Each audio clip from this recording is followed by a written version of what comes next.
Hello? Can everybody hear me comfortably inside? Perfect. Can everyone hear me? That's more important. You're speaking more than me. Yeah, no one responded to you. Okay. Ignoring me already. Thank you for joining us for Zurich's first Authors at Google event. What? I heard there was something before that. Oh, I'm sorry. Maybe Thank you for joining us for my first Authors at Google event in Zurich. Tonight we welcome Diccon Bewes, who will be chatting about his experience of life in Switzerland as an expat. Diccon has been living in Switzerland for 8 years and has written 3 books in that time about the country that we live in. He has a history in writing and books, having been a travel writer for 10 years in the UK before his move, followed by 5 years of managing the English bookshop in Bern. Tonight he'll be sharing from his best-selling book, Swiss Watching, which was a Financial Times Book of the Year. Please join me in a warm welcome for Diccon Bewes.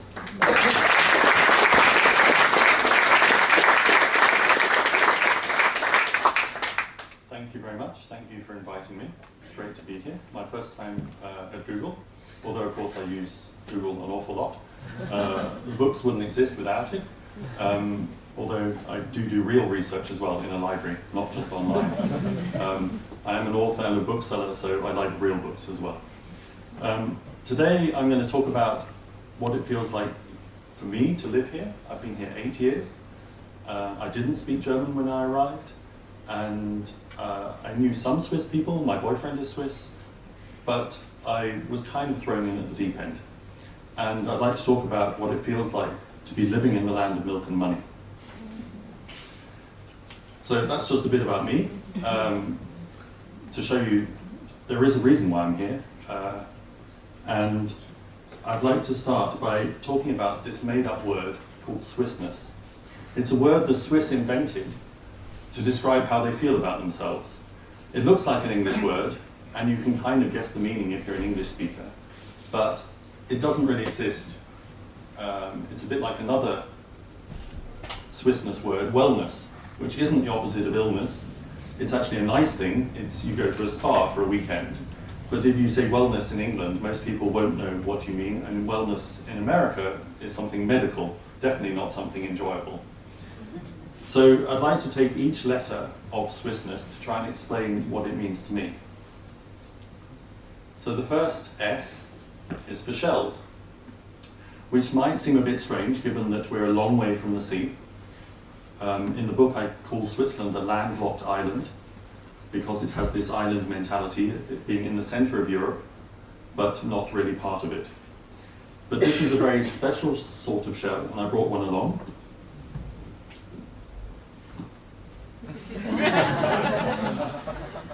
Now you all think this is a coconut, but it's not.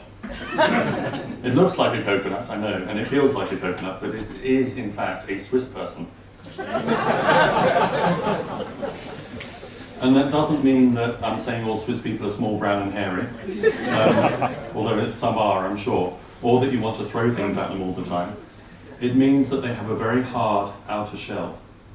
So it's quite hard to get to know a Swiss person easily or properly. And it's because the hard outer shell protects their private sphere. So in Switzerland it's very normal to separate public from private. And when you arrive here, as an English speaker especially, the coconut can feel a little bit cold, a little bit unfriendly, a little bit distant. But what it actually is respecting your privacy, respecting your private sphere, and taking time to get to know you, taking time to let you into their shell. Now sometimes it can happen quite quickly, especially if you're dealing with a Swiss person who's lived abroad, for instance, but other times it can happen very, very slowly. Because once a Swiss person calls you their friend, it means something. A friend here is a friend for life, not just a friend on Facebook. It actually means something. So they take their time to call you a friend. So for example, I go swimming 2-3 times a week in an indoor pool in Bern. And if you go the same time, same day, over and over again, you see the same faces. And if you're an ignorant foreigner, you say hello to these people you don't know because you recognize their faces. And then about 3 years later, they say hello back.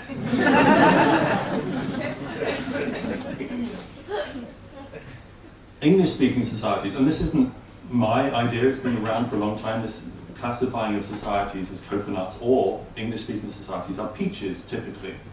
And that's the soft outer flesh. It's quite easy to get to know someone. You can be chatting to someone at the bus stop and you've swapped mobile phone numbers by the end. The outer flesh, every stranger is a potential friend, rather than a potential enemy, not to be let in. But it can feel a bit superficial. It can feel like you go straight through the flesh and you don't really know anyone. And it's the hard inner core, which is really the bit that is protected, so your very close family. So it's the reverse of a coconut.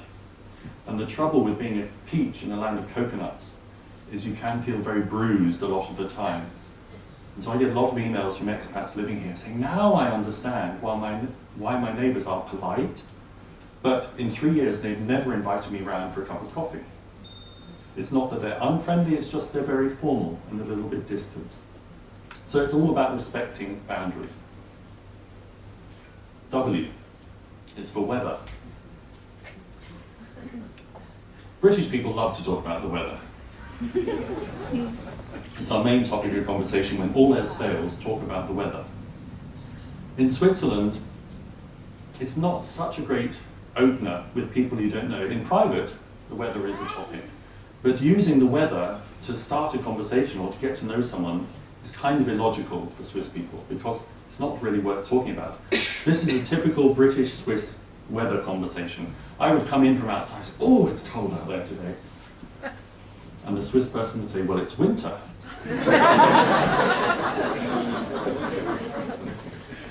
And that's because, for me, that's the start. I know, but did you see it's going to be 19 degrees at the weekend? Or it was even worse this time last year, it was -30. And then we would have a conversation about the weather and it would lead to other things, even if I didn't know that person.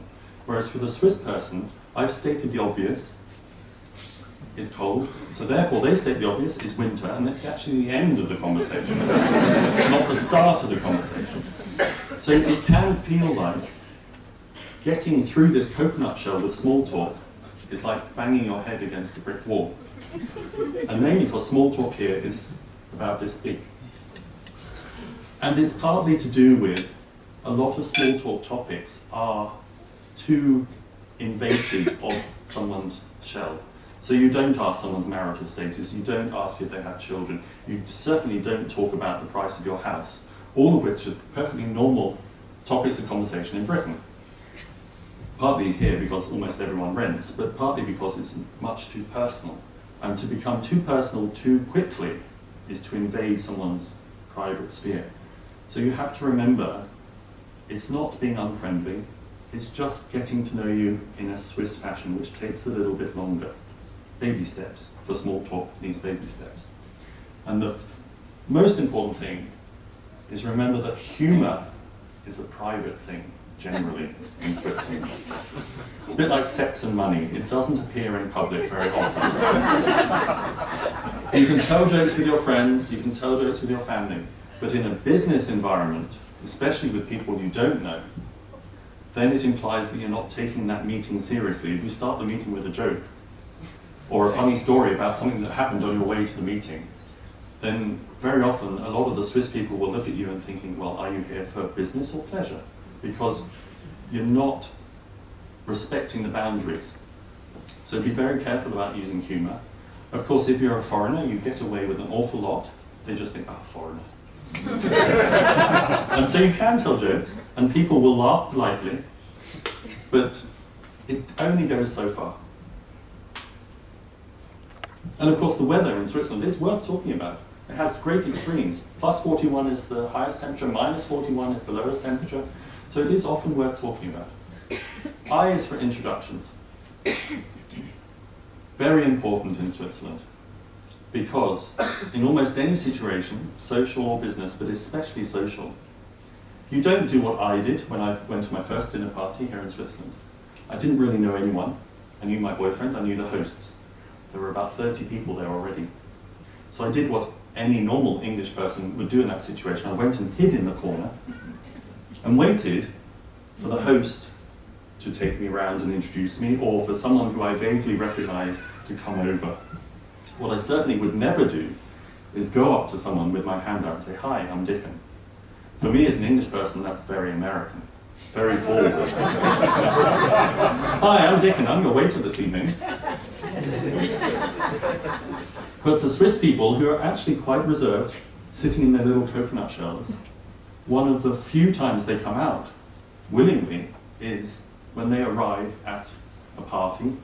The first thing you're supposed to do is go around and greet everyone who's already there. It takes some time, and literally the first thing you do before you even have a drink. So it can be that if there are already 30 people there, half an hour later, you've just about made it round the room and you're gasping and you're just like, "Oh, please, someone give me a drink." But it's very important because even if you never speak to that person, the rest of the evening, you have done the polite thing and introduced yourself. And of course, if you know the person, then you can spend a couple of minutes chatting, but you both know that at some point you have to move on and you will have to come back. So it's not impolite to then say, "Oh, sorry," off and off you go, doing the round. The hard thing is leaving, because when you leave, you're supposed to go around and say goodbye and remember everyone's name. And for me, that's very difficult. Very often, I'm the only foreigner in the room. I have a strange name anyway, even for English speakers. So people remember my name and my face. And so they come along and say, "Well, goodbye, Diccon," and I'm left, "Oh, are you Martin? Are you Stefan?" Because nearly every Swiss man is Martin or Stefan. "Oh no, you're over 60, you must be Hans-Uli." And it's really embarrassing, and you have to ask everyone's name over and over again. So to get over these two problems, I have 2 tips for you, which work every time. First, and this is why all Swiss people are punctual, arrive first. Then you stand there, you have your drink. You can chat with whoever you want, you don't have to do anything. Everyone else has to do the round. And you stand there relaxed, having fun, enjoying the evening. So there's always that scramble for the door at 7:01 when everyone's been told to arrive at 7, because everyone wants to be first and not have to do this round. Secondly, when you leave, wait until someone else is leaving. Then follow a couple of steps behind. Listen to them go, "Oh, I'm sorry, I've forgotten your name." And then you come along and say, "Well, goodbye, Amy, it was lovely to meet you." And everyone's amazed that you have this Mensa memory because you've remembered 35 names which you learnt in 10 minutes 3 hours ago. But in fact, you're cheating. And of course, no one cheats in public in Switzerland, so no one expects it, but it works every time. S is for a word which doesn't exist in any of the 4 Swiss languages. Spontaneity. I lived in London for a long time. And in London, if you're in someone's neighbourhood, you do go and knock on the door and say, literally, "Oh, I was in the neighbourhood, I thought you were in." Because if they were to see you walking down the street, or saw your update on Facebook or whatever, and if you didn't come and say hello, they would be really offended.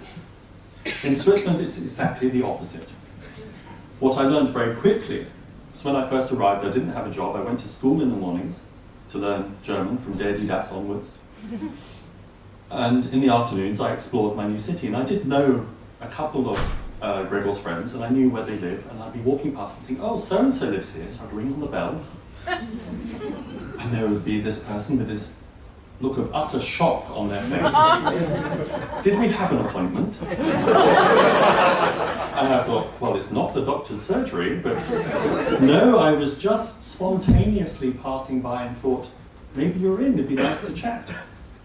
And so we'd stand on the doorstep, making uncomfortable small talk for 10 minutes or so, and I would finally realise that I was never going to be invited in.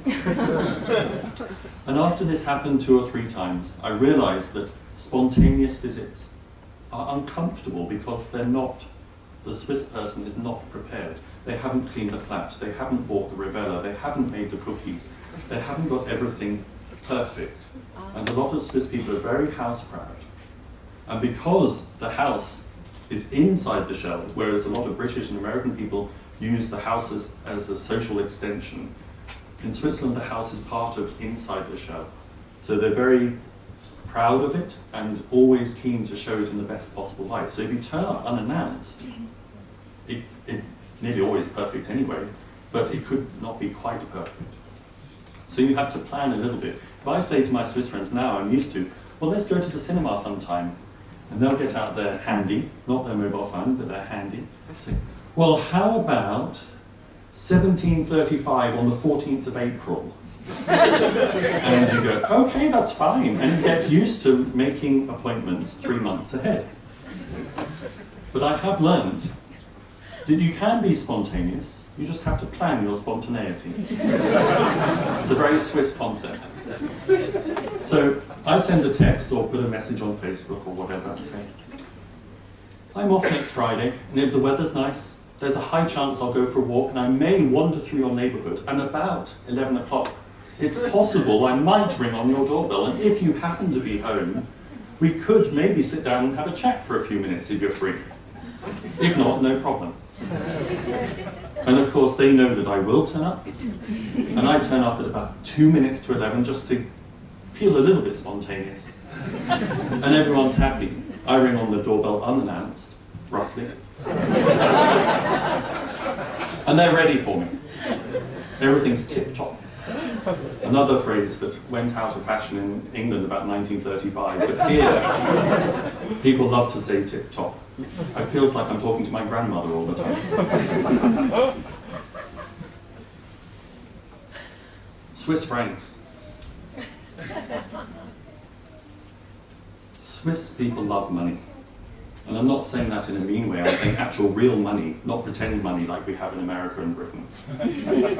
Plastic and money that you never really see. Real money here.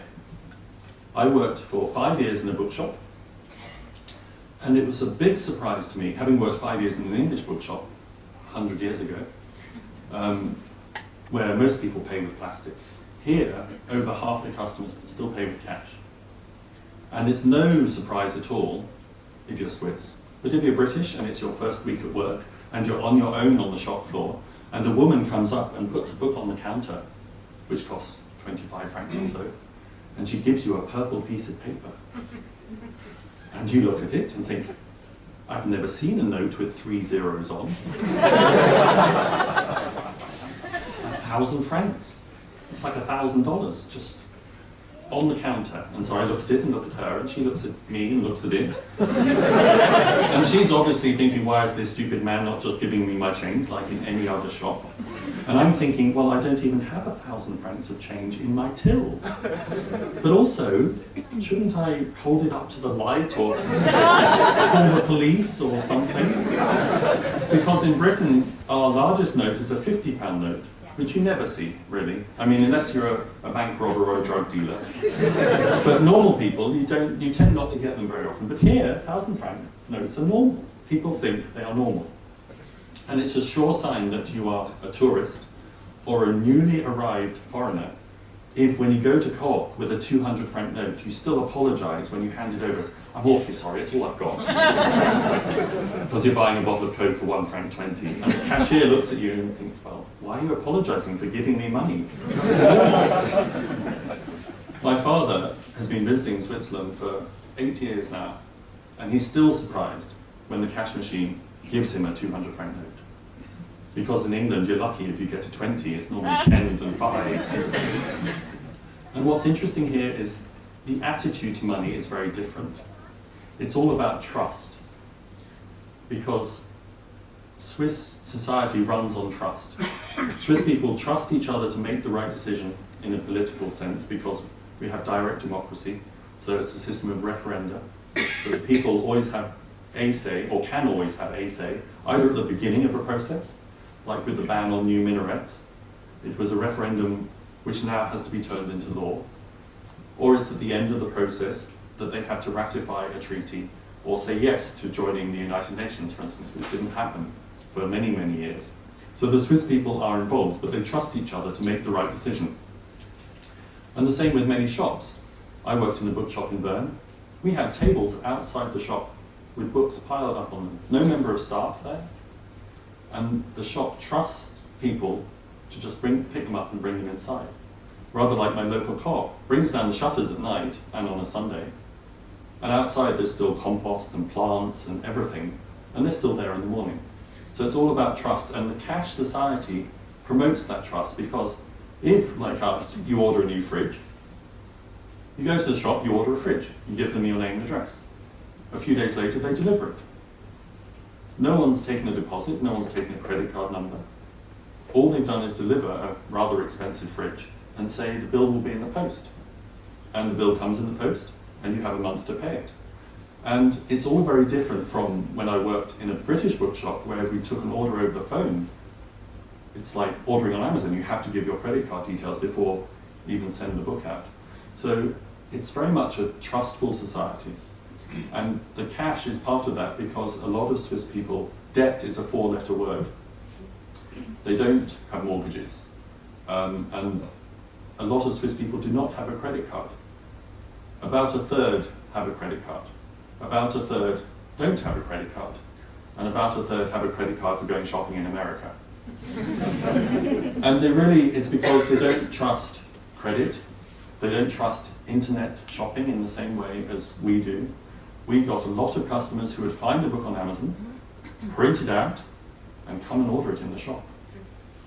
Which for me was wonderful as a bookseller, but completely strange that they didn't trust putting their personal details into a big website like that, or giving their credit card details. I pay my mobile phone bill here by direct debit. A lot of my Swiss friends think I'm crazy. Why on earth do you let a company have your bank details and take money each month? I said, because it's convenient. But it's all about trust. So it's a very interesting reversal, or maybe a throwback to how it used to be.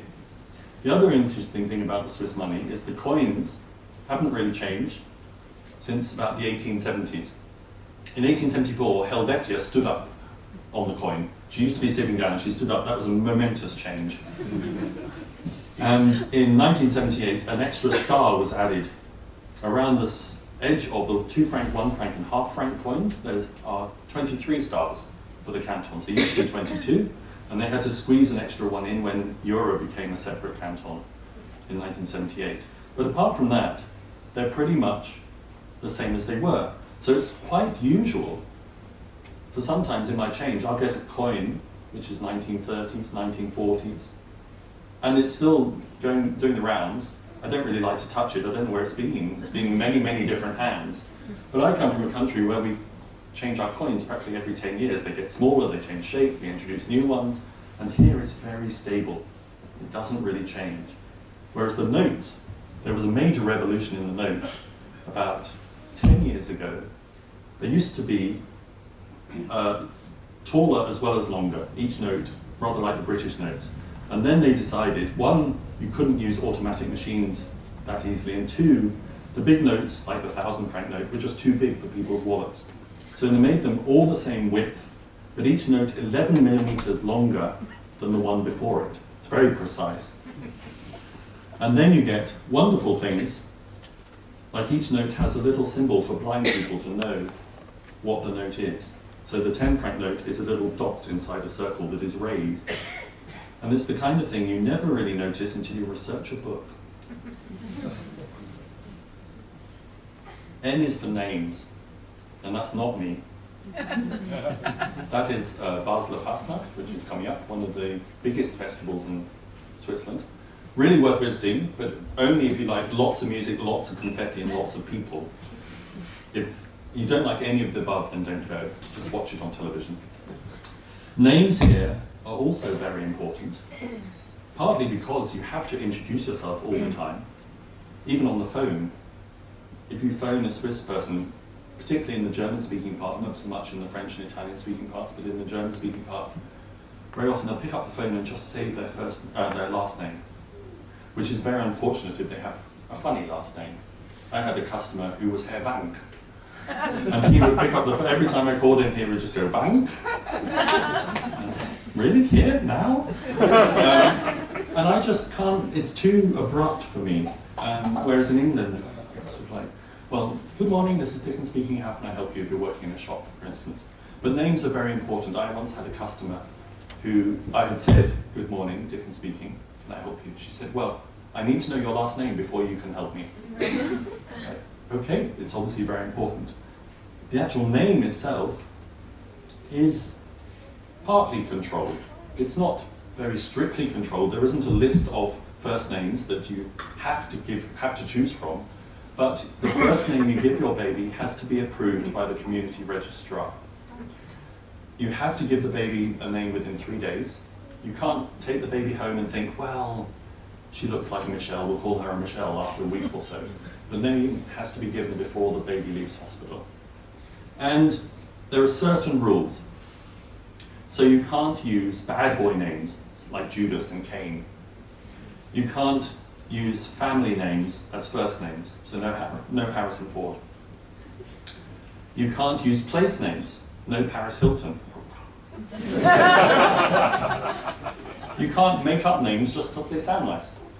Or you can't give a baby a name which would open it to ridicule. So for instance, if your surname is Head, you can't call your son Richard, if it were in an English-speaking country. You can't call your son Adolf Hitler, like a couple in America did a few years ago. So anything that will harm the child emotionally, physically, mentally, is not allowed, and it has to be approved by the registrar.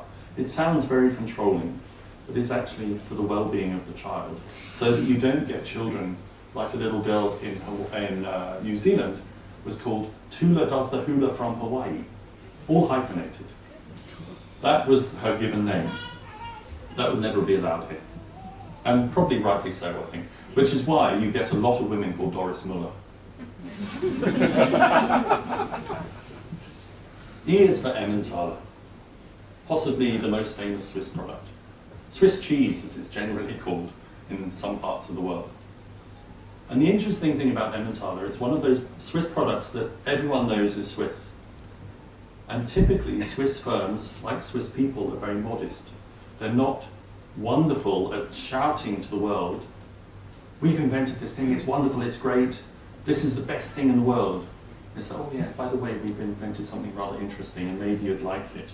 Or not even that, they just put it out there and hope it sells itself somehow. So there are lots of Swiss inventions which are famous, but not famous for being Swiss. So Velcro, for instance, the toilet duck, electric toothbrush, LSD, absinthe, really useful everyday things. Cellophane, tin foil. These are all Swiss inventions, but pretty much even Swiss people probably don't know they're Swiss. Because they've just been invented, and I think, oh, that's great, and out they go.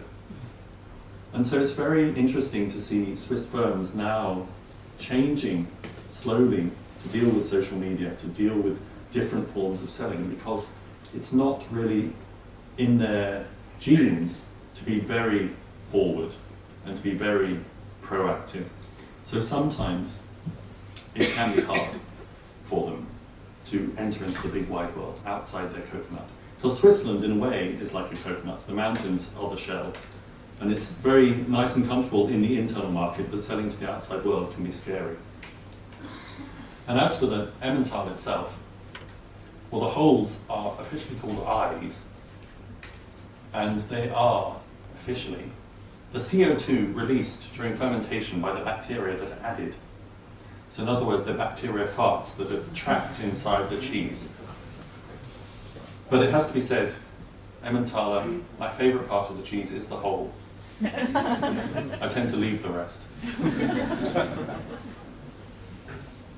Penultimate S. Unfortunately, Swissness has lots of S's. I had to work really hard with the S's. It's for Sundaes. Sundaes were abolished in America and Britain about 20 years ago. Basically, Sundays, like any other day, you can go shopping, you can do pretty much whatever you want. Whereas here, Sundays are still something special. Not necessarily a day of religion, because although it's a little bit more religious here than in other countries, it's not that religious. Some cantons are Catholic, Some cantons are Protestant. You only really notice when the Catholic cantons have holiday, which the Protestant cantons don't. And you think, oh, I'll go to Lucerne today, and you get there and everything's shut. Because they're celebrating Mary going to heaven, or Mary having a little lamb, or Mary doing something. And the Protestant cantons, of course, are hard-working. They have far fewer holidays. The best place to live, by the way, is Ticino. There's 15 public holidays as opposed to 8 in Bern, because they celebrate whatever their saints are doing. It's an excuse for a day off. So Sundays is not down to religion. It's about having a day of rest. That's why the shops aren't open, except in the stations or the airport. That's why you can't do your recycling. It may be God's holy day, but you can't save the planet. Because if you do what I did and put some bottles in the bottle bank on a Sunday, you get told off very quickly for creating too much noise. You also very often can't do things like clean your car, mow the grass, wash the windows, do any DIY, because that's all disturbing someone else's peace. And in buildings where you have communal laundries, sometimes the laundry room is actually locked on Sunday. So you can't even do your washing. And it's not about controlling your life, it's about making sure that everyone has a good life balance. So what do Swiss people do on Sunday? Well, typically, go to the cinema, visit friends, as long as you've told them in advance that you're coming. Go to a museum, because they're usually shut on Mondays, because they can't cope with opening every day of the week, that's too much. Or you go for a walk to a lovely place like this, the Eiger Nordwand, North Face of the Eiger, it's one of my favourite walks. But a Swiss walk is not a British walk. A British walk is a stroll through a meadow for an hour or so, finishing at a pub with a pint. A Swiss walk is at least 5 hours long, has height differences of 500 metres, definitely no pub at the end, and you're a panting wreck behind all your Swiss friends who have marched off with their sticks and their boots. I went on one walk, never again. I now meet my friends at the top. I take the cable car and say, well, I'll meet you there for lunch, that's fine. And I bring the picnic, and they do the exercise, and I just get up 3 hours later because they all get up at 6 o'clock in the morning on a Sunday. And the train is packed because it's a beautiful day and it's like rush hour. And you have to run to get a seat. And I think, I'll get up at 9 and catch a later train and meet them at the top. That's what Sundays are about here. And it actually takes a bit of getting used to. After living in London where everything is 24 hours, at the beginning I was thinking, oh my Lord, it's 4 o'clock on a Saturday, nothing's going to be open till 9 o'clock on a Monday, and you have to rush to the supermarket because otherwise you're not going to have anything to eat. Or you have to face the scrum that is the Migros in the station. Where very often it's one in, one out because it's so busy inside. But you get used to it and you actually appreciate your Sundays. The difficult thing when you first arrive is that Sundays aren't just Sundays. Holidays are Sundays as well. So on holidays, everything is shut. So logically, the day before a holiday is a Saturday, even when it isn't. Because a holiday is a Sunday. So on the day before Good Friday, for instance, Maundy Thursday, everything shuts at 5 o'clock because it is a Saturday. Now that you can just about get your head around because Good Friday is the same all the time. When it gets difficult is the holidays that move around and take you by surprise. So like the 1st of August, and then suddenly you have to remember, oh, it's the 31st of July. Not that it's Wednesday, but it's the 31st of July, so it's a Saturday. Or, again, going to Lucerne or another Catholic canton, when they're celebrating something that Mary did, allegedly, then you have to remember that the day before the day that Mary did something, everyone has to get ready and rest and close early to celebrate Mary's doing things. So you have to remember that all these religious holidays, which in England we got rid of and made into a very anonymous spring bank holiday, here are still called Ascension Day and Pentecost. I didn't even know what happened on Pentecost till I came here, and I learned very quickly something to do with the Holy Spirit. In my children's book, it had the apostles with little gas flames above their heads. That's how I learned what Pentecost was. But of course, you remember the day before Pentecost is therefore a Saturday, so you just have to be a bit more prepared. The last S is for Swinglish. And Swinglish is the English that a lot of Swiss people speak. A lot of Swiss people speak wonderful English. Viel besser als mein Deutsch. A lot of Swiss people speak their version of wonderful English, which isn't always the same. And the problem is, as the English speaker, you are expected to understand their English, because they think it's English. So, for instance, in this picture, if you were to park your car in a space marked car, as a friend of mine did, she did notice it was a very big space. So she parked at right angles, thinking that everyone had to do the same, so that we could fit lots of cars in the space. It's logical. Space marked car, I have a car, I park my car. 2 hours later, I come back to my parked car in the car space and I have a ticket. Because of course car doesn't mean car. Car means coach or bus. Typically a tour bus. That's why the space is so big. But to English speakers, it's blindingly obvious that it's a space for cars. So you're very surprised to get a ticket. Or you're handy. Go back to England and ask someone for their handy number, and they will look at you and say, what's a number that's handy? One of those I wrote on my hand in the club last night? I'm not really sure. Because you forget that some English words, because handy is an English word, meaning convenient, but you forget that they have different meanings here. You get so used to the Swinglish meaning that you use it when you go back to England and everyone thinks you're a little bit strange. Far more embarrassing is, for instance, if you're talking about your hobbies, you're making small talk, and you're an English speaker. If you're a Swiss person but speaking English, as a friend of mine did. And she said her hobby was riding old-timers. Which of course for her meant she loved riding around in vintage cars, going to vintage car rallies, because an old-timer is a vintage car. But the English person she was speaking to, who was an old man,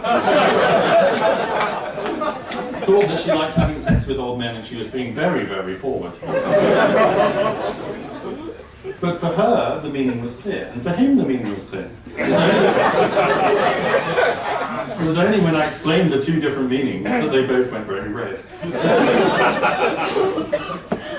And then you get invited to very formal functions. Dress code smoking. And I'm thinking, I don't smoke. Can I go?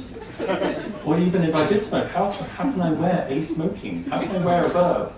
Sounds like some weird fancy dress party. Come as your favourite verb participle. But of course the smoking is a dinner jacket or a tuxedo. So it can be very confusing when same words have different meanings.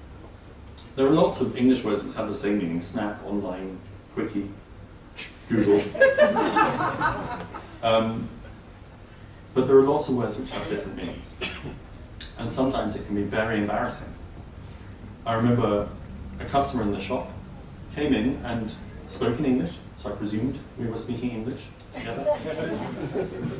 And she said, "Do you have that book about a shag in the woods with Jesus?" I was very professional, I kept a straight face. And I thought, well, it's the wrong bookshop for that. And then I realized that for a Swiss German, the G at the end is the same as a K at the end. So it was the shack, not the shag. And of course there is a very famous book called The Shack, about a man who spends a weekend in the woods with Jesus. I don't know what they were doing there. But as I said, I went and got the book, The Shack, and gave it to her. And it's very hard sometimes for the Swiss ear to hear the difference at the end between a G and a K. Whereas in English, for an English ear, it's much clearer. And then of course there are situations where you end up looking really, really stupid. Or I do anyway. Which is why I think this is one of many people's favourite part of the book. Because I do look particularly stupid. But I'll read it anyway. Lots of S's, so I need some water. And this, I hadn't been in the bookshop long. I didn't realise that people didn't speak my English at that point. Swiss customer. I need a book on cheeses. Okay, I'll show you what we have. In the cookery section, I get out our 3 books on cheese. Customer shaking her head. Not cheese, cheeses. At this point, I'm wondering, does cheese have a plural? Was it like sheep with none? Or more like fish, plural when there's more than one type? Or was this a Swinglish plural, like informations and behaviours? Not wanting to get into a discussion on that, I try again, going with her plural in the hope that it helps. So, you're looking for something on cheeses? Yes, customer says. Books on holy cheeses. You want a book on Swiss cheeses? Customer looking at me as if I'm simple. There is no Swiss cheeses. I'm now thinking about her singular verb with her plural noun. We do have something on Swiss cheeses. Customer now very irritated. Cheeses was not Swiss. Jesus was the Son of God. Oh, you mean Jesus? Yes, this is what I'm saying, books on cheeses. And of course, for me, it was very clear. And for her, it was very clear. We just weren't talking about the same thing. And for all the other customers and my Swiss colleagues who were helpless on the floor laughing, no one coming to my aid, it was also very clear that I was very stupid. And Swiss friends of mine who have heard me tell that story many, many times now say, I still can't hear the difference. Because, of course, a J for Swiss German speakers is a Y, and a CH is a H. And so they're very distinct, where to a Swiss ear, a J and a Ch sound exactly the same. So if you happen to be a man called Jerry from Vancouver, you have to be very careful what you say when you introduce yourself. Hi, I'm Cherry from Vancouver, is what you tend to get. Because Jerry and Cherry are exactly the same name. My boyfriend goes chogging. And the first time he said, I'm just going chogging with friends, I thought, should I be jealous? What is he doing? Something in parked cars that is vaguely illegal, I'm sure. So that's Swinglish, is the last part of Swissness. And that's really the funny side of what it's like to live here. Obviously there's the serious side, the political system, the geography, the history, the wars, the people, all of which I go into in the book in some detail. So I learned a lot very quickly because, of course, in Britain we learn nothing about Switzerland, apart from Banks and Heidi, that's about it. We certainly don't learn about Swiss history and the original cantons or about the direct democracy system, partly because we don't really understand our own system, and partly because we'd probably be jealous if we actually thought, wow, they get asked every 3 months what they think, not every 4 years. It seems amazing. And the country actually functions. How can a country function if the people keep having to make the decisions? It's just not democracy at all, really, is it? So there is a serious side to living here, but I focus on some of the serious parts and some of the more amusing parts. The book came out originally in 2010. Very happily for me, became the best-selling English book in Switzerland, and as Dana said, the Financial Times Book of the Year. It's also in German, so my mother-in-law is very happy because she speaks 2 words of English, Happy Christmas. She has progressed to Happy Birthday now, so she was very happy to finally read the book in German. It has a different title. I have progressed from being a watcher to an understander, Schweizversteher. It also, very interestingly, has a toilet on the cover. This is a very famous Swiss toilet up in the mountains, one which you have to walk to get to, obviously.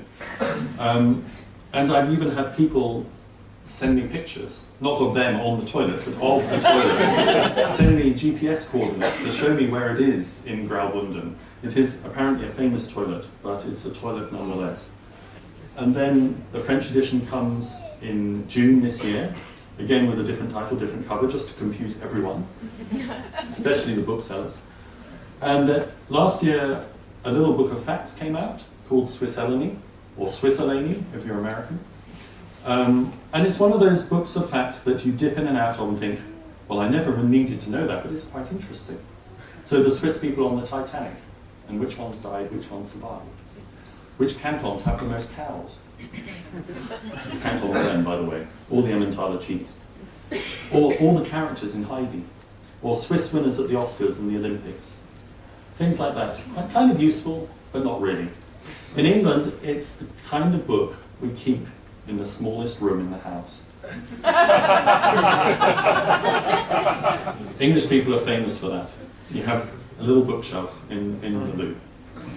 We do in our house, and all my Swiss friends think it's very strange. And my Swiss publisher, this one was published in Switzerland, she still says that there are more comfortable places in the house to sit and read. But that's missing the point entirely. So, the first two, the English version and the German version, are available as ebooks. Swiss only not yet. And my new project, which I've been working on the last 2 years, will come out in October. Because this year is the 150th anniversary of Thomas Cook coming to Switzerland, the very first guided tour of Switzerland. And he brought a very adventurous group here. And it was so successful that he brought more and brought more and brought more, and Swiss tourism exploded. Whereas before you had to have lots of time and lots of money to get here. It took 2 weeks to get here by coach. And then suddenly the train line arrived, and you could get here in 2 days. And coming as a group made it affordable. So it was the trains, but also Cook organising the groups that suddenly started Swiss tourism. So Swiss tourism see it as their birthday. So they're celebrating 150 years of Swiss tourism. And what I did is I did the original tour that Thomas Cook did 150 years ago. Very luckily, a woman wrote a diary. I didn't put on a big skirt and say, I'm a lady. But I did do what they did. Go around the same places, the same itinerary, the same overnight, same hotels where possible, to see how much had changed, see what had stayed the same. This is Switzerland, quite a lot had stayed the same. Change happens very slowly here. Change would not be a winning election game for anyone in Switzerland. But a lot of things have changed, obviously, and those changes, a lot of the time the British were involved, because the British were too lazy to walk up mountains, so the Swiss built trains to take them up. And they wanted bathrooms, so the Swiss built nice hotels with bathrooms. And so a lot of the stuff we take for granted for Switzerland 150 years ago didn't exist. Switzerland was a very poor country. There's parts of the diary where she talks about beggars and parasites, and it reads like she's visiting an Indian slum, but actually she's on the Lake of Lucerne. And it's a very different picture of Switzerland, so it was quite interesting in that respect. That comes in October this year, it's the anniversary. I have a website also where I write once a week about Switzerland, different topics. So last week I wrote about those strange building holes you get on flat pieces of land in Switzerland. The first time I thought, what are they? They look like anorexic Martian spaceships of land. But of course they're showing you how big the building will be that is going to be built, because they have to by law, so that people can object if they want. And if it's going to be a tall building, they have these giant Meccano type things with guide wires to stop them falling over. So just little things I notice, or about news, Swiss news. Obviously Facebook and Twitter, where I also talk about different Swiss things. And you're more than welcome to have a look at any of them, contact me through any of them, or even ask a question now. And I will have some books afterwards if you want to buy one. For those of you who didn't get one, I'm happy to sell them and sign them for you. Thank you very much.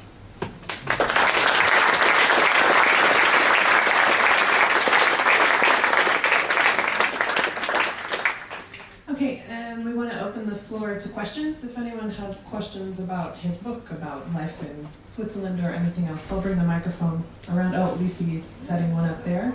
You can ask anything you want. Great. I may not answer. You can ask. Great, so if anyone else has a question, then we'll just line up at this microphone. That'll make things really easy. So. Hi, thanks for coming. I have observed that a lot of the Swiss in general seem to have very beautifully taken care of gardens, but you never seem to actually see them in them. Have you noticed that? It's little elves at what's night. going on there? Like, are they just for show? If they have these amazing gardens, why don't they? A lot of them, because a lot of Swiss people don't own their own property, it's about half the ownership rate that it is in Britain, for instance. So it's about 35% here own their own property. Most people rent. And in the cities, it's even lower. In Bern, for instance, it's 11% are owners. So very often it belongs to the building and there will be a man responsible for them. And he will come around during the day at some point and do the garden as well as clean the staircase and make sure the laundry room is working and everything. Sort of like a janitor for each building. And very often it's a man who has retired from his normal job and he'll have 2 or 3 buildings to look after. So, but for people who do own their own property and own their own gardens, I think it is a labour of love. And that they do it, like most things in Switzerland, to immense detail so that it looks wonderful all the time. Of course, a lot of people have what in England we would call an allotment. So it's a communal patch of land belonging to the community, and you get a small patch which you can rent. And there are rules about what you can and can't grow and how much thereof. And you can only have a certain size summer house and things like that. But for many people, especially if they live in bigger blocks of flats, that's their escape, and they use that instead. But no, it is beautifully kept most of the country. I think the biggest problem here is graffiti. You see a lot of graffiti, far more than I ever saw in England.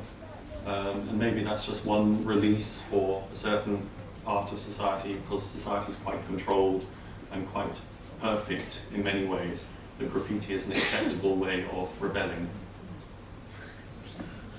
Thanks. Hi. Hi. Just a small remark about the car thing. Mm-hmm. The word car for coach actually comes from French, and it seems to be completely independent of the English word car. Yeah, it is. But the confusing thing is that when you're in the German-speaking part, you don't really expect to see it. But you still, I mean, that picture I took was in Bern. So even if you speak French, you might think, oh well, but I'm in the German-speaking part now. But I noticed that a lot of Swiss German words are French words. So that when I arrived, I had schoolboy French, i.e. not very good, and I didn't have any German, but I knew what poulet and vélo meant because they were French, even though Swiss German speakers use them. In a menu, you only ever see poulet. It's only when you go to Germany, you realize, actually, I don't know the German word for chicken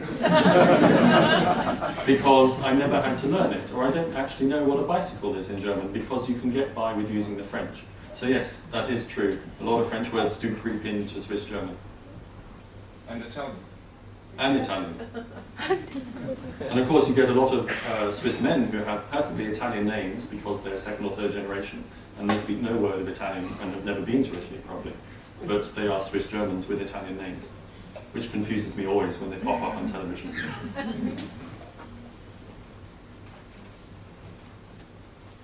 Hi. Hi. Switzerland is one of the wealthiest countries in the world. Could you give top 3 reasons for that? I think the quick answer is I don't know, and I don't know. It is a mystery, and it's one I'm trying to come to terms with, given that 150 years ago it was one of the poorest countries. There were pockets of wealth, Zurich, Bern, the cities with their guilds and their traders were very wealthy, but the country was countryside was very poor. I'm really scraping a living off the land and nothing else, which is why tourism was taken on so quickly, because if you're earning 1 franc a day working in the field, which is what they were, and that was what a breakfast cost in a hotel. So the Thomas Cook tourists would come, they'd pay for breakfast what would take a whole day's wages. But if you then can earn 10 francs a week, or 5 francs a day or whatever, working in the tourist industry, then of course you give up the land and move to tourism. It's partly that, it's partly the banks, obviously. Once the banks have been here for a long time, Geneva banks have been around for hundreds of years. But banking secrecy, for all its problems that it's now giving, did mean that a lot of money was here and the banks were able to lend it out to help businesses set up. It's partly the Swiss are very careful. They don't spend beyond their means generally. There's no national debt here to speak of. And you get votes in communities, like Lucerne, for instance, recently, has had a problem with their finances. So they voted to put up the tax to cover the hole in the finances, which is kind of not what most voters in other countries would do. But they see it as as a responsibility to look after their community, but also for long-term planning. So you have a lot of investment in the train system and other things. So it is partly the Swiss nature to be very cautious, to plan. And if you think, even when they were farmers, they were farming in some of the worst country in Europe in terms of farmland, and yet they still made a living from it. So I think they're very resourceful, very innovative, as I saw with all those inventions. You can't invent LSD and not become rich. Hurrah, a woman. Thank you for confirming my theory of little elves coming out at night and cheating everything. It's totally what I think happens because I It's know- about 3:30 a.m. They come down our street anyway. So the public transport here and facilities always astonish me because if you were to transplant that to where I come from, it would be a wreck within a week. Which is where? Pakistan. Okay. So you give the people the facilities, they'll use them, they'll tear the seats apart, they'll take whatever that can be moved, etc. What is this attitude? How can you build an attitude of so much respect for property that we have here? You said 150 years ago they were very poor. Did they have the same attitude then as well? Probably. I mean, I think it's two things. One, it's partly the trust that I talked about, that they trust each other to behave properly. But it's also the fact that because the system from the very beginning, from 1291, when Switzerland was founded, it was 3 cantons together. They've never had a president who's had any power. They have a president who changes every year to shake hands, but doesn't have any power. They've never had an emperor, they've never had a military governor, they've never had any form of central control, really. Napoleon came, he tried, he failed, he went. A bit like the story of Napoleon, really. And it was the same in Switzerland. He invaded, he conquered, he set up the Helvetic Republic. It lasted 5 years, because the Swiss just couldn't deal with central control. And because they've always had a sense of, we are in this together, we are a community, whether we're 3 cantons or 23 cantons or 8 million people. And so if you make a mess of the train, then I have to pay for it. And so there's that sense of communal responsibility, which possibly used to be there in other countries. I mean, my parents talk about Britain in the 1950s as if it was some sort of utopia, which I'm sure it wasn't. But there is that feeling that Switzerland sometimes is the same as another country was maybe 30 years ago. And so there's that still that feeling of community here. And if you have a problem, or if someone wrecks the trains, then it can be decided by the people what happens in terms of, does the train company get more money? Because at every level, community, canton, or country, the people can decide. So in Bern, for instance, we recently voted on, should we extend the tram line out to the suburbs? Where else in the world would you vote on that sort of minute detail? Or should we build bus stops with a roof over them or not? Or should we extend opening hours to 8 o'clock instead of 7 o'clock? And things like that, it sounds like very detailed, boring stuff, and sometimes it is. But if the people are asked all the time what they think and the rules are made by the people, then I think there is a bigger sense of communal responsibility than if they're told what to do. It's just a theory. Hi. Hey, I'd be curious, it's interesting to hear sort of an outsider's view of Switzerland, but I'm curious what Switzerland thinks of all its outsiders here in the country, and if we're changing the country or they're changing us, or that whole How diplomatic should I be? I think, as in any country, you will have a divide, typically a left-right divide on the view. When I first arrived in 2005, the first election campaign I experienced was the one with the black sheep. The one that would be classed as racist in Britain, with 3 white sheep kicking a black sheep off the Swiss flag. Now, of course, even my not right-wing friends in Switzerland, Swiss friends, said, well, it's just a turn of phrase, the black sheep of the family. But for me, it was overtly racist and shouldn't have been allowed. And I think it fostered a climate of latent xenophobia even if you're white and Christian, an acceptable immigrant, I have still experienced insults, abuse, because I speak High German, although my German isn't so high anymore, it's a bit polluted. But in the shop, people would speak to me in Swiss German, I'd reply in High German, and a couple of people got so angry we had to call the police because I was speaking that Nazi language. So but you get that in any society, of course, there's intolerance. But I think here it's accepted by the general populace in a way that I don't think is acceptable. So therefore, what in other countries would be classed as extreme becomes mainstream here. And I've noticed that over the last few years. And of course it is exacerbated by the increasing number of immigrants. Since Switzerland joined the Schengen area, had free movements of people within the EU, despite not being an EU member. A lot of Germans especially have moved here. And in Zurich and Zug, you hear a lot of German voices.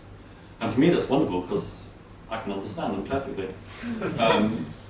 But I can understand also why a lot of Swiss people, Swiss Germans, feel insecure about that. There's this big love-hate relationship between Switzerland and Germany. It's a bit like Canada and America, only the other way up. It's like they're taking over our culture, we're different from them, but we speak roughly the same language. It's a dialect, is it a language, is it an accent? And it's all to do with Swiss national identity. And then, of course, you just have the fact that Switzerland never had an empire. So whereas Britain has had centuries of immigration from different cultures, different races, different religions, in Switzerland it's a fairly new thing. Even the immigrants in the 60s were Catholic and white because they were Italian or Portuguese or Spanish. And then in the 90s came white Muslims from the former Yugoslavia. And so it is a new thing for Switzerland to have to deal with multiculturalism. And that's why you have a lot of insecurities about minarets, about wearing the burqa in public, about swimming lessons for girls. And it's a very public debate, which is good. And it's probably more of a debate than you would get about it in Britain because things are decided by referendum. But that being said, because it's a public debate, you sometimes hear and see things which you think, actually, I don't really want to hear and see that. It's an interesting situation. It's sometimes uncomfortable as a foreigner here. I feel uncomfortable, and sometimes I feel more than welcome. Learning the language changed everything, except when I go to Neuchâtel or somewhere and then have to speak my awful French. But learning German obviously made a difference because then people actually know that you're making the effort to integrate. Integration is a two-way street, as far as I see it. Hi.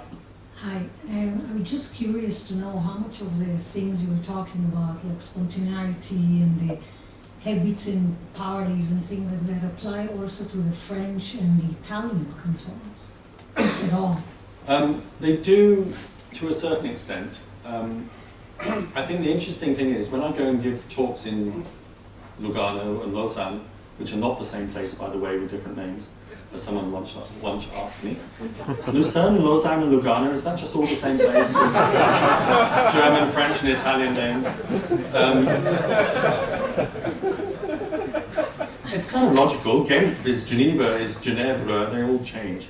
But I think the interesting thing is, when I go and give talks in the Swiss Romande and Ticino, the Swiss people there say, oh, of course, that's Germans speaking Switzerland, that's not us. But the expats living there, almost all of them say, this is my life, just in French instead of German.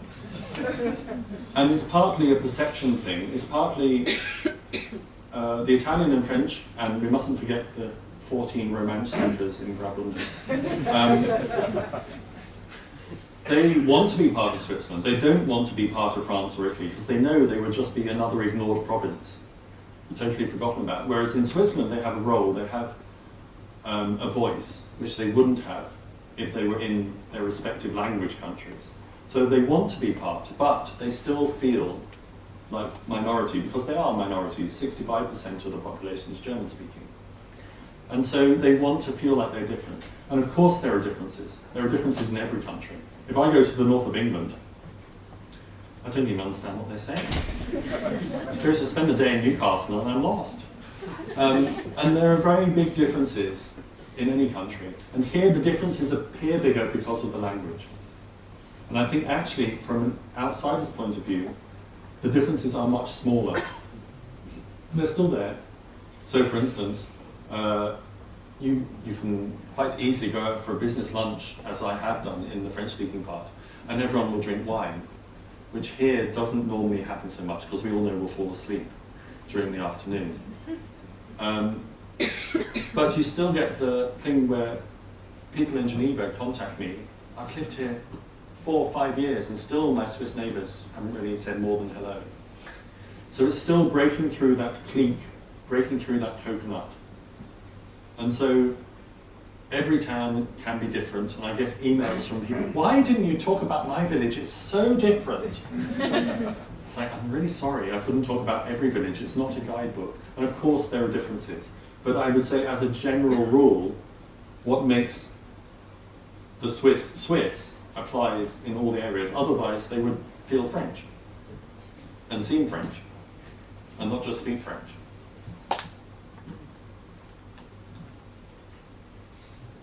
Oh dear, a second question. I must have said something wrong. When speaking of languages, why do you think a country that has 4 official languages works in Switzerland, whereas, for example, it doesn't work in, say, Belgium? I think, well, firstly, I should point out that Romansh is a national language, not an official language. It's a typically Swiss hair-splitting definition. But it means that it's a national language, but all documents and everything and signs don't have to be in Romansh. So if you get official stuff on the government website, for instance, it doesn't have to be in Romansh. But if they're dealing with a Romansh speaker, then they have to do it in Romansh. It is a national language. But it's only been a national language since a referendum decided that in about 1935. I think here, it is interesting as to how they can coexist. Partly, they all have to learn one of the other languages in school, as well as learning English as well. And there's a big debate as to which should come first. And partly, it's again that sense of community. It's that we all choose to be together as a country. So we all have to get along, even though we speak different languages. Because if we didn't, we would fall apart, like Belgium. But what they do is make it very easy. So in Parliament, you can speak in your own language. And the presumption is that people will understand. And if they don't, it's their fault, because they haven't learned your language. And so there is that presumption. I find the further you get away, it's called the Rösti-Graben, the divide between the German and the French bit, because the German speakers eat rösti and the French speakers eat fondue, basically. Oversimplification. But it's called the Rösti-Graben. And the further east you get from it, the less likely you are to get by in French. So in Bern you can get by in French, in St. Gallen almost not at all. Whereas the same applies. Gregor, my boyfriend, speaks no French. He grew up in Liechtenstein, so he learnt English. So as soon as we cross the imaginary border, he can get by in German in Fribourg, for instance, because it's almost bilingual. But as soon as we get further into the French-speaking part, they actually will speak English with you rather than German. And he'll say something in Swiss German, and they say, oh, I don't speak that language. And I say something in English or my bad French, and it's fine. And of course you can go to Geneva and speak English almost everywhere, because a third of the population is not even Swiss. But I think it's an interesting conundrum. They have two religions as well, and the last war of religion was 1847 with the Sonderbundkrieg. How come they can get along? With 4 languages, 2 religions, 13 parties in parliament, and yet there's still functions. And it's partly to do with everyone is included all the time, or has the chance to be included. Not everyone is included because a lot of people don't bother. And obviously none of the foreigners can be included because we don't count in electoral terms, political terms. But everyone has the chance to have their voice heard. No one can say, I wasn't asked. No one can say, I'm not important. What I think isn't important. And so you always have that chance to have your voice heard, which I think is possibly what makes it work. In German you say Willensnation, which means a nation that is only held together because they have the will to be held together. It's much easier in German. They exist because they want to, not because of geographical boundaries or political boundaries or religious boundaries. They exist, or language boundaries. They exist because they want to. This side of the room has been very quiet. I'm not leaving until we get one question from over here. Well, that worked. Hi, my name is Pascal. I know. Yeah. So much for my nationality. No, I was actually wondering if you have noticed any particularities when the Swiss is actually outside of the coconut, when he goes nuts abroad. You mean outside Switzerland? Yeah, when he goes abroad, He becomes he's probably Swiss. easy spottable. Basically, he becomes Swiss. There is a famous saying that a Swiss is only Swiss when he leaves the country. And when he's in Switzerland, he's Bernese or Ticinese or a Thurgauer, and so you're only Swiss when you leave, because when you're here, your canton is more important. Because Switzerland as an entity is only 150 years old, roughly 1848. Before then, it really was a confederation of individual, almost city-states or country-states. I call it an island. It was really more like an archipelago. And sometimes it feels like 26 little countries roughly going in the same direction, because each canton has its own laws and flags and police and education system and tax, and it's a bit like the States in America, but even more so. So I think Swiss people can become more Swiss when they're abroad, and they actually talk to other Swiss people much more willingly than they do when they're in Switzerland. And they become much more house proud about Switzerland and become a little bit less accepting of criticism than they would from people who are actually living here, for instance. So, but I think that's the case for a lot of people when they go abroad. They defend their country a lot more than they would at home, obviously. And also Swiss expats. The so-called fifth Switzerland. You have the 4 national languages here, and then the fifth is all the Swiss living abroad.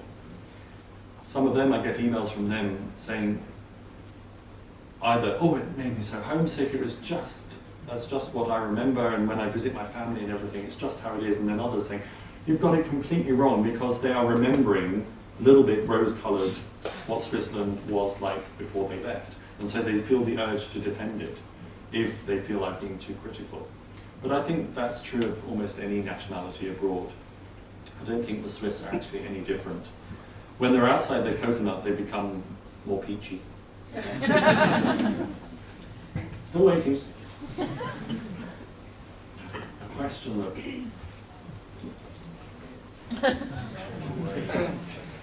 So now we're going to watch you walk. It's here. It better be worth it. The very left edge of the room as you wanted. So, first thing, please assure me if I understood well. On the beginning, Swiss people are not asking questions which might be private against me, for example, right? So not invading your privacy. Violate my coconut, right? Yeah. So how?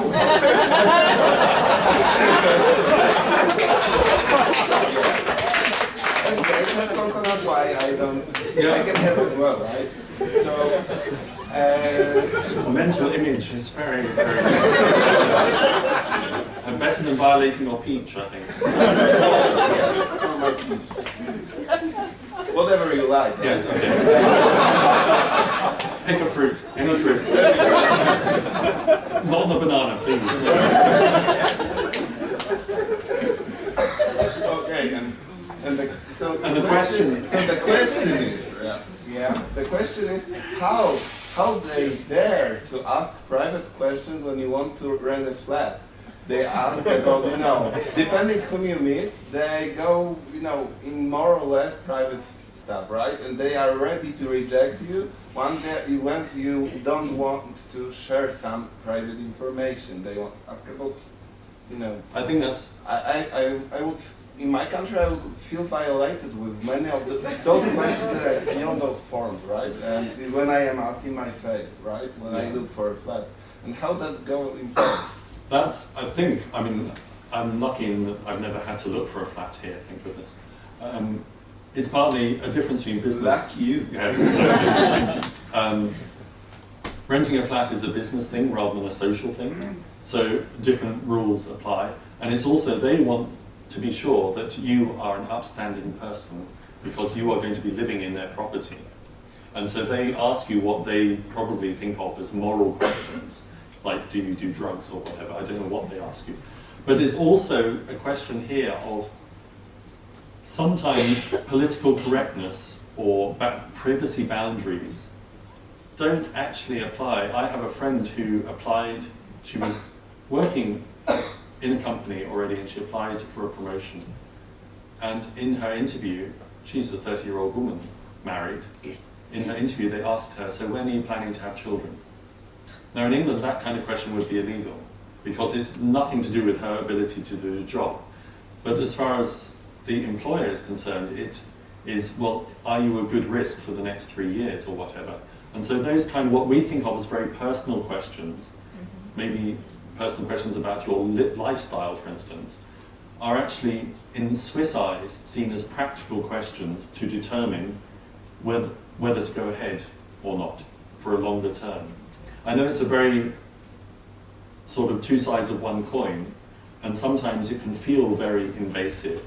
Like, for instance, for when I applied for jobs here, first thing my boyfriend said is, well, your CV hasn't got a picture on it. Because pretty much CVs here have pictures on them. And I said, well, what I look like has nothing to do with my ability to do the job. He said, yes, but how will they know if you fit in? Well, exactly. Whether I fit in or not has to do with whether I'm qualified or whether I'm experienced enough to do the job, not whether I'm male or black or whatever. And so there are different rules. And I think if you come from a society which has slightly different expectations and rules, it can seem very intrusive. But I think it's seen as practical here rather than intrusive. Yeah. It doesn't help, I know. Yeah. Because during talk you said that during business events we should apply some of those Swiss rules, right? To not bring our humor on the table, etc. But now I hear that when there is a business event, some rules might be broken. So well, yeah, but you're not the one breaking the rules, that's the thing. If you then turn around to your prospective landlord and say, well, actually, are you married? Are you, or do you have a boyfriend, whatever, he would probably not take too kindly to that. So it's different rules apply in terms of status. The nature of my question was how to distinguish, right? We as foreigners, how to behave. That was the I think question. The best advice really is behave the way the people around you are behaving. If your boss and your colleagues almost never make jokes in meetings, then the idea is don't make a joke in a meeting. And still protect your fruits. Thank you for well, and really develop a thick skin, become a little bit more of a coconut. Turn from a peach to a coconut, become a hairy peach. It is difficult, and it's one of the hardest things about integrating here is keeping your own sense of self and your own culture, but also fitting in.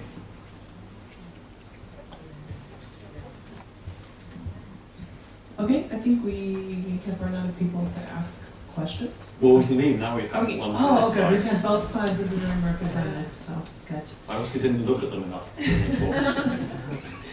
So, thank you very much for the presentation, Diccon. I'm staring you down now.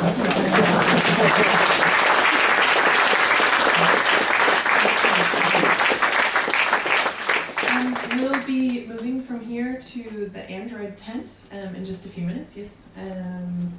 We have apéro set up there. There will be books for sale in case someone wants to buy one of Diccon's other books, or if you didn't get a free copy of the book today, he's selling the book we discussed also. And or I can sign the one you were given. Oh yes, and he's happy to sign if you brought one from home or Yeah. got one today.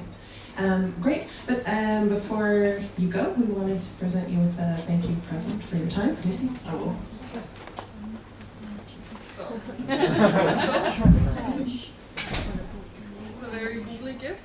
so don't panic. Oh wow! Thank you. For the hitchhikers and the adventurous travel. That's perfect for, if you've never been to Bern, which I suggest you do because it's Switzerland's most beautiful city. Sorry, Zurich. In the summer you can go swimming in the river, and it's a very fast-flowing river. It's like a liquid travelator. Basically you jump in and you don't have to do anything. It carries you around the whole city.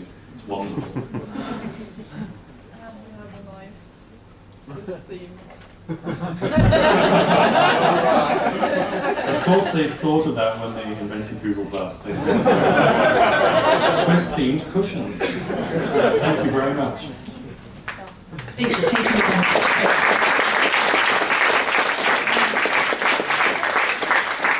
Perfect. So anyone who wants to join for Opera can make their way to the Android tent, and we'll see you there in just a few minutes. Thanks.